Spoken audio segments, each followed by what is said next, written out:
할렐루야, 예수님의 사랑으로 성도 여러분을 사랑합니다. 세종대왕이 한글을 창제할 때 대신들의 강력한 반대가 있었습니다. 중국에 대한 두려움으로 인해 중국 글자인 한문이 아닌 우리만의 문자를 만들면 나라가 위태로워질까 염려하기 때문이었습니다. 또 하나의 이유가 있었습니다. 한문은 배우기에 까다롭고 힘들어 국정을 운영하는 사대부들의 전유물이었는데 모든 사람이 다 아는 글자를 만들면 자신들의 위치가 흔들릴까 걱정했기 때문입니다.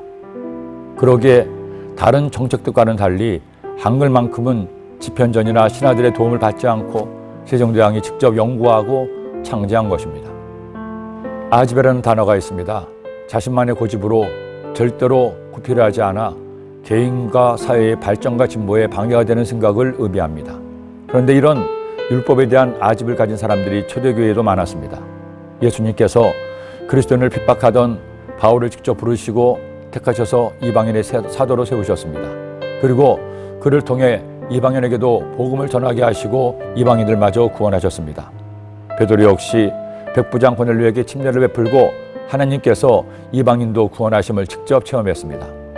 더 나아가 예루살렘 회의를 통해 율법을 모르는 이방인들이 구원받아 교회의 일원이 되기 위해서 율법을 지킬 필요가 없음을 분명하게 결정했습니다. 단 4가지, 우상의 제물, 피, 목매어 죽인 것, 음행, 이것만큼은 피할 것을 결정한 것입니다. 바울은 그 복음을 갈라디아에 가서 전했고 갈라디아 교회를 세운 겁니다.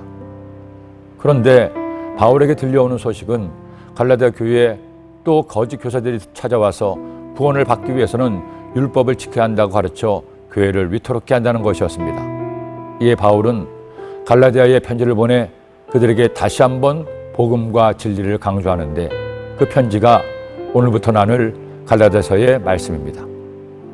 다른 복음은 없나니 다만 어떤 사람들이 너희를 교론하여 그리스도의 복음을 변하게 하려 함이라. 그러나 우리나 혹은 하늘로부터 온 천사라도 우리가 너희에게 전한 복음 외에 다른 복음을 전하면 저주를 받을지어다. 우리를 구원할 분은 오직 예수님이십니다.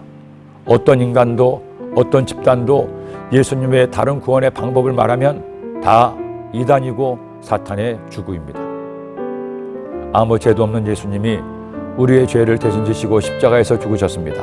우리는 그 예수님을 나의 구주로 믿어 하나님의 자녀가 되어 오늘도 이처럼 말씀을 통해 그 진리를 다시 확인하고 있습니다.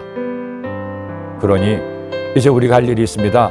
그 주님을 기쁘시게 하는 삶을 살아야 합니다. 내 생각도 말도 행동도 주님을 위한 것, 주님께 영광 돌리는 일을 하는 것, 이것이 우리의 사명입니다. 이제 내가 사람들에게 좋게 하랴, 하나님에게 좋게 하랴, 사람들에게 기쁨을 구하랴, 내가 지금까지 사람들의 기쁨을 구하였다면 그리스도의 종이 아니니라. 아멘. 기도드립니다. 사랑의 주님,